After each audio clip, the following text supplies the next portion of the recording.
तो अभी हम बात करेंगे लेंज़ेज लॉ पे। ये इलेक्ट्रोमैग्नेटिक इंडक्शन के एक बहुत इंपॉर्टेंट लॉ है। मुझे लगता है इस यूनिवर्स के सबसे आसान लॉज में से एक है लेंज़ेज लॉ। ये सिर्फ कंजर्वेशन ऑफ एनर्जी को रिफ्लेक्ट करता है और कुछ नहीं है। तो इसे समझने के लिए ये फिगर देखें। यहां पर ये सर्कल जो है ये एक सर्किट है, मान ले एक वायर है, सर्कुलर वायर, सर्कुलर लूप। ये इसका एक्सिस है, ब्लू कलर से डॉटेड लाइन से जो दिख रहा है, बस ये समझने के लिए ये इसका एक्सिस है। और ये तीन कोऑर्डिनेट एक्सिस, चलिए मैं नाम दे देता हूं, ये वाई एक्सिस, ये एक्स एक्सिस और ये जेड एक्सिस। यहां पर देखिए एक मैग्नेट है, ये देखिए ये मैग्नेट है। इस मैग्नेट का ये नॉर्थ पोल है, इस मैग्नेट का ये साउथ पोल है। तो इस मैग्नेट से मैग्नेटिक फील्ड लाइंस जो है वो बाहर की तरफ निकलेंगे। तो मैग्नेटिक फील्ड लाइंस चलिए कुछ ऐसे बाहर की तरफ निकल रहे होंगे नॉर्थ पोल से, और ये इस सर्कुलर लूप को क्रॉस कर रहा होगा। और अगर ये सर्कुलर लूप को क्रॉस कर रहा होगा तो ये यहां पर एक फ्लक्स क्रिएट कर रहा होगा। और अगर मैं इस मैग्नेट के पोजीशन को चेंज करता हूं, इसे आगे पीछे करता हूं, तो उस फ्लक्स का मैग्नीट्यूड भी चेंज होगा। क्योंकि मैग्नेट करीब आएगा तो यहां ज्यादा मैग्नेटिक फील्ड क्रिएट करेगा, इस रीजन में ज्यादा मैग्नेटिक फील्ड क्रिएट करेगा तो फ्लक्स बढ़ जाएगा। तो आगे पीछे करने से, मैग्नेट को आगे पीछे करने से यहां सर्किट में जो है वो फ्लक्स, एसोसिएटेड फ्लक्स जो है वो चेंज हो जाता है। और फैराडेज लॉ से हम ये कह सकते हैं कि यहां पर एक ईएमएफ क्रिएट होगा। जैसे ही फ्लक्स में चेंज होगा तो इस जो सर्कुलर लूप है, ये इस सर्कुलर लूप में एक ईएमएफ क्रिएट होगा और यहां करंट का फ्लो होगा। फैराडे का पहला लॉ जो है, फर्स्ट लॉ, ये सिर्फ यही बताता है कि ऐसे सिचुएशन में अगर फ्लक्स को आप चेंज करें, मैग्नेटिक फ्लक्स को, तो ईएमएफ क्रिएट होता है, सिर्फ ईएमएफ होता है, ये बताता है फर्स्ट लॉ। और सेकंड लॉ ये बताता है कि कितना मैग्नीट्यूड होगा इसका, इस ईएमएफ का। सेकंड लॉ पढ़ते हुए हमने देखा था कि यहां जो ईएमएफ क्रिएट होगा, जिसके कारण यहां पर इंड्यूस्ड करंट फ्लो करेगा, ये जो ईएमएफ क्रिएट होगा वो ईएमएफ प्रोपोर्शनल होता है मैग्नेटिक फ्लक्स के रेट ऑफ चेंज से, टाइम रेट ऑफ चेंज से। तो जो भी हो, ये मुद्दा नहीं है, हमारा मुद्दा लेंज़ेज लॉ है। अब फैराडे का पहला लॉ और फैराडे का दूसरा लॉ, दोनों में से कोई यह नहीं बताता है कि ईएमएफ जो क्रिएट होगा वो किस डायरेक्शन में करंट को सेंड करेगा। यह तो बता रहा है कि करंट होगा, वहां पर इंड्यूस्ड करंट होगा। यह भी बता रहा है उस करंट का मैग्नीट्यूड कितना हो सकता है, अगर हमें रेजिस्टेंस पता हो तो। लेकिन कहीं भी फैराडे का लॉ ये नहीं बताता है कि करंट का डायरेक्शन क्या होगा, क्या करंट इस डायरेक्शन में फ्लो करेगा या करंट इस डायरेक्शन में फ्लो करेगा, क्लॉकवाइज होगा या एंटी क्लॉकवाइज होगा। अब दोनों फिजिकली सेम नहीं है। अगर ये क्लॉकवाइज फ्लो करता है तो ये वाला सरफेस जो है ये साउथ पोल बन जाएगा, मैग्नेटिक साउथ पोल। और ये अगर करंट अगर एंटी क्लॉकवाइज फ्लो करेगा तो ये नॉर्थ पोल बन जाएगा, ये हमें पता है। तो दोनों का फिजिकल सिग्निफिकेंस सेम नहीं है कि करंट इधर फ्लो करे या फिर इधर फ्लो करे तो क्या फर्क पड़ता है, ऐसा नहीं है, फर्क पड़ता है। तो इसे जो डिसाइड करता है कि करंट का डायरेक्शन क्या होगा वो है लेंज़ेज लॉ। इसीलिए कहा जाता है कि ये बहुत इंपॉर्टेंट लॉज में से एक है, और साथ ही साथ ये यूनिवर्स के सबसे आसान लॉज में से एक है, क्योंकि ये सिर्फ और सिर्फ कंजर्वेशन ऑफ एनर्जी को रिफ्लेक्ट करता है। कैसे करता है, चलिए इसी पे बात करेंगे हम। सबसे पहले तो देख लेते हैं ये बताता क्या है। इसे समझने के लिए सबसे पहले हमें तो ईएमएफ क्रिएट करना होगा, एक करंट क्रिएट करना होगा, इंड्यूस्ड ईएमएफ, इंड्यूस्ड करंट। तो हम क्या करेंगे, मैग्नेट को करेंगे यहां से मूव। तो चलिए मैग्नेट को ले जाते हैं इस सर्कल के पास, तो इसके करीब ले जाते हैं। ये हमने इसे भेज दिया सर्कल के करीब। तो हमारा प्रोसेस क्या था, हमने इस मैग्नेट को पीछे कहीं से आगे की तरफ सेंड किया, तो इससे यहां का फ्लक्स बढ़ा और फ्लक्स के रेट ऑफ चेंज से ईएमएफ क्रिएट हुआ और करंट फ्लो किया। किस डायरेक्शन में फ्लो किया हमें नहीं पता, अभी तक हमें नहीं पता। कितना फ्लो किया फैराडेज सेकंड लॉ से हम बता सकते हैं। चलिए अब देखते हैं लेंजेस लॉ क्या कहता है। लेंजेस लॉ ये कहता है कि यहां पर जो करंट फ्लो करेगा, अब जब करंट फ्लो करेगा तो इसके कारण एक फेस में एक पोल बनेगा, मैग्नेटिक पोल, और अपोजिट फेस में दूसरा मैग्नेटिक पोल बनेगा। वो अपने ही कारण को, मतलब उसे जो बना रहा है, कौन बना रहा है उसे, इंड्यूस्ड ईएमएफ को कौन क्रिएट कर रहा है जिसके कारण की पोल क्रिएट हो रहा है, वो इस मैग्नेट का मूवमेंट उसे क्रिएट कर रहा है। तो ये जो है, जो पोल बनेगा, वो पोल इसके अपने ही रीजन को, कारण को रेजिस्ट करेगा, रोकेगा।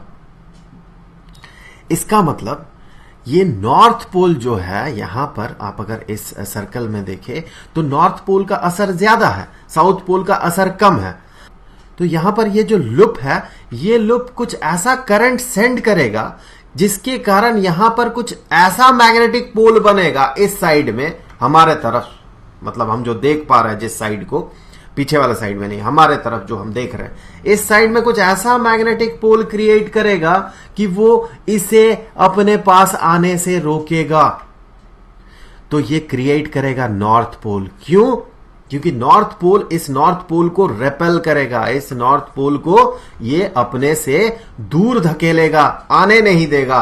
क्योंकि इस नॉर्थ पोल का करीब आना, साउथ पोल तो दूर है इसीलिए हम साउथ पोल को कंसीडर नहीं कर रहे हैं, क्योंकि साउथ पोल का इन्फ्लुएंस कम होगा। साउथ पोल भी करीब आ रहा, ठीक है, मैं मान रहा हूं, नॉर्थ पोल भी करीब आ रहा, साउथ पोल भी करीब आ रहा, लेकिन साउथ पोल ज्यादा दूर है तो उसके करीब आने का इन्फ्लुएंस जो है वो कम होगा। जो मेन कॉज है वो नॉर्थ पोल का करीब आना है। तो ये क्या करेगा, नॉर्थ पोल बनाएगा, करंट को कुछ ऐसा सेंड करेगा कि नॉर्थ पोल बनेगा इस साइड में, और ये नॉर्थ पोल इस नॉर्थ पोल को करेगा रेपेल, मतलब कि आने नहीं देगा। अब जब आने नहीं देगा, करीब आने नहीं देगा, रोकेगा, तो ये अपने ही कॉज को, जो इसे बना रहा है, उसे रेजिस्ट कर रहा है। अगर मैं यहां से मैं मान ले कि इस मैग्नेट को दूर ले जाऊं तो क्या होगा, यहां ये मैग्नेट को मैंने यहां से फिर पीछे की तरफ सेंड कर रहा हूं मैं इसे, तो इस प्रोसेस में क्या होगा, देखिए इस प्रोसेस में नॉर्थ पोल दूर जा रहा है। अब ये इसे कुछ ऐसा करंट बनाएगा, ये जो लूप है कुछ ऐसा करंट बनाएगा कि इसका जो कॉज है, कौन होगा अब इसका कॉज होगा नॉर्थ पोल का दूर जाना। फिर से मैं वही कहूंगा कि यहां पर चूंकि नॉर्थ पोल करीब है तो इसका इन्फ्लुएंस ज्यादा होगा, तो रीजन है नॉर्थ पोल का दूर जाना, तो नॉर्थ पोल को दूर जाने नहीं देगा। ये कैसे नहीं देगा, ये यहां पर बनाएगा साउथ पोल। तो जब ये साउथ पोल बनाएगा तो ये नॉर्थ पोल को अट्रैक्ट करेगा, तो नॉर्थ पोल दूर नहीं जा पाएगा। तो यहीं से आप समझ सकते हैं कि इंड्यूस्ड ईएमएफ किस डायरेक्शन में करंट को सेंड करेगा, अर्थात इंड्यूस्ड करंट का डायरेक्शन क्या होगा। तो अगर यहां पर नॉर्थ पोल बनता है तो हमें पता है नॉर्थ पोल बनने के लिए करंट जो है ये एंटी क्लॉकवाइज डायरेक्शन में फ्लो करेगा, और अगर यहां पर साउथ पोल बनता है तो हमें पता है साउथ पोल बनने के लिए करंट जो है ये क्लॉकवाइज डायरेक्शन में फ्लो करेगा। बस इतना सा ही है ये लेंजेस रूल। अब ये इस यूनिवर्स का सबसे आसान नियमों में से एक है, मैंने कहा था, और मैंने ये भी कहा था कि ये सिर्फ कंजर्वेशन ऑफ एनर्जी है। कैसे? तो इसे समझने के लिए माने कि कोई दौड़ते हुए जा रहा है। अब अगर मैं कोई ऑब्जेक्ट इसके पीछे, इसके साथ, इसके कमर में बांध दूं तो क्या होगा, ये ऑब्जेक्ट मूव करेगा। तो ये ऑब्जेक्ट जो मूव कर रहा है, क्यों कर रहा है, क्योंकि इसे, इस ऑब्जेक्ट को कोई और खींच के ले जा रहा है। ऑब्जेक्ट तो मूव कर रहा है, लेकिन साथ ही साथ ये ऑब्जेक्ट जो मूव कर रहा है, इसका जो मूवमेंट का कारण है, उसे ये रेजिस्ट कर रहा है। अर्थात ये जो इंसान भागते हुए जा रहा है, जो इसे खींच के ले जा रहा है, उसे तो ये ऑब्जेक्ट रेजिस्ट कर रहा है, इस इंसान को। अगर ऑब्जेक्ट बंधा हुआ ना होता तो ये और तेजी से भाग पाता है, इसका रेजिस्टेंस बहुत कम होता। अब ऑब्जेक्ट बंधा हुआ है, इसे ऑब्जेक्ट रोक रहा है, ये तो बड़ा नेचुरल सा चीज है। ये फंडामेंटल लेवल पर अगर देखें तो ये उसे रोक क्यों रहा है, आप ऐसे सोचे कि ये भाग रहा है, इसके पास कुछ काइनेटिक एनर्जी है। अब अगर मैं इस ऑब्जेक्ट को इसके साथ बांध देता हूं तो इसके पास काइनेटिक एनर्जी नहीं था, पहले रुका हुआ था, जीरो था, लेकिन इसने इससे, इस इंसान से कुछ काइनेटिक एनर्जी ले लिया, तब जाके ये खुद भी भाग सकता है। तो एनर्जी कुछ ले लिया इससे, इसका मतलब इसका एनर्जी घटा, इस इंसान का एनर्जी घटा। अब इंसान का एनर्जी जब घटेगा, इस घटने के प्रोसेस में इस इंसान को क्या लगेगा कि मुझे कोई रोक रहा है, मेरे पास काफी काइनेटिक एनर्जी था और मुझे कोई रोक रहा है। यहां भी वही होता है। आप ये सोचे कि यहां पर इस सर्किट पे मैंने लगा दिया एक बल्ब, तो करंट फ्लो करेगा, तो यहां बल्ब ग्लो करेगा, ठीक है। तो आप ये सोचे कि मैं जब इस मैग्नेट को सामने की तरफ धकेल रहा हूं, आगे भेज रहा हूं, तो क्या हो रहा है। मैं जब इसे मान ले एक थोड़ा सा एनर्जी इसे दे दिया, मैंने इसे धकेल दिया, ये स्लाइडर में है तो कोई फ्रिक्शन नहीं है, मान ले मैंने इसे थोड़ा सा धकेल दिया तो मैंने इसे कुछ काइनेटिक एनर्जी दिया, मान ले मैंने इसे काइनेटिक एनर्जी दिया 10 जूल। अब इसके पास तो 10 जूल है, ये आगे की तरफ बढ़ रहा है। इसके पास कितना एनर्जी था, क्या बल्ब ग्लो कर रहा था, क्या करंट फ्लो कर रहा था, कोई बैटरी लगा हुआ है यहां पर, कुछ नहीं है। तो अचानक से बल्ब ग्लो करने लगा, क्यों, क्योंकि करंट फ्लो किया। तो अगर मैं आपसे पूछता हूं बल्ब ग्लो क्यों किया, किसने करवाया बल्ब को ग्लो, तो आप कहेंगे इंड्यूस्ड ईएमएफ के कारण जो करंट बना। तो वो करंट क्यों बना, वो इंड्यूस्ड ईएमएफ के कारण बना। वो इंड्यूस्ड ईएमएफ क्यों बना, क्योंकि यहां जो एसोसिएटेड फ्लक्स है वो फ्लक्स चेंज किया। इस फ्लक्स को चेंज किसने किया, इस फ्लक्स को चेंज किया इस मैग्नेट ने, इसके मूवमेंट ने। तो अल्टीमेटली ये जो बल्ब ग्लो कर रहा है, कहां से इसे एनर्जी मिल रहा है, इसे एनर्जी मिल रहा है ये जो 10 जूल मैंने दिया था इस मैग्नेट को, यही एनर्जी यहां पर कन्वर्टेड हो रहा है, कोई और तो नहीं दे रहा एनर्जी। तो यही एनर्जी वहां पर चला गया। अगर एनर्जी यहां से यहां जाता है, बल्ब ग्लो करता है, मान ले 2 जूल ग्लो कर गया एक सर्टेन पीरियड ऑफ टाइम में, तो इसी से 2 जूल गया ना, इसका तो अब 8 जूल रह गया इसके पास। तो इसके पास 8 जूल रह गया, इसका काइनेटिक एनर्जी घटा, इसका मतलब इसका स्पीड घटा। इसका स्पीड घटा तो हम इसे किस तरह से देख रहे हैं, हम इसे ऐसे देख रहे हैं मानो इसे कोई रेजिस्ट कर रहा है। तो हम इसे कह सकते हैं कि ये जो है, ये जो लूप है, ये लूप करंट को ऐसे सेंड कर रहा है जैसे कि ये रेजिस्टेड हो रहा है।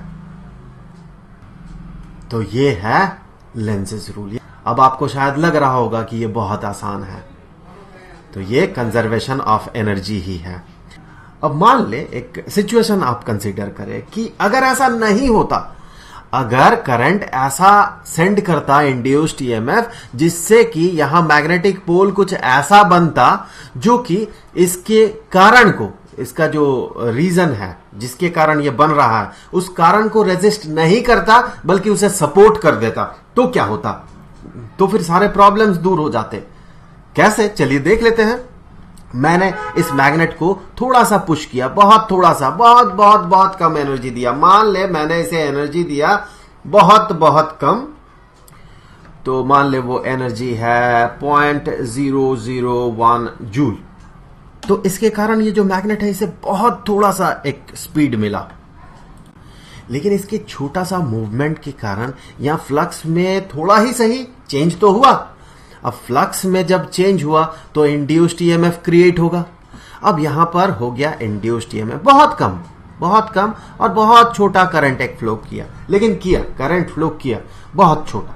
और मान ले ये इसे सपोर्ट कर रहा है, इसके कॉज को अगर सपोर्ट करता, रेजिस्ट नहीं करता, तो क्या होता, तो यहां पर बनता साउथ पोल। अब ये साउथ पोल इस नॉर्थ पोल को करेगा अट्रैक्ट, तो इसने थोड़ा सा और अट्रैक्ट किया, इस पे और ज्यादा फोर्स लगा, तो अब ये थोड़ा ज्यादा तेजी से मूव करने लगा। अब ये ज्यादा तेजी से मूव करेगा तो यहां जो इंड्यूस्ड करंट है ये और बढ़ गया, ये जो साउथ पोल है इसका मैग्नीट्यूड और बढ़ गया, तो ये और ज्यादा तेजी से अट्रैक्ट करने लगा। अब इसका स्पीड और बढ़ने लगा क्योंकि इस फोर्स बढ़ जाएगा। अब और ज्यादा इंड्यूस्ड ईएमएफ क्रिएट होगा और ज्यादा साउथ पोल बनेगा ये, और अंततः ये जाके इस रिंग से टकराएगा और बहुत बहुत बहुत एनर्जी रिलीज करेगा। ऐसा ही होगा क्या? ये हो सकता है?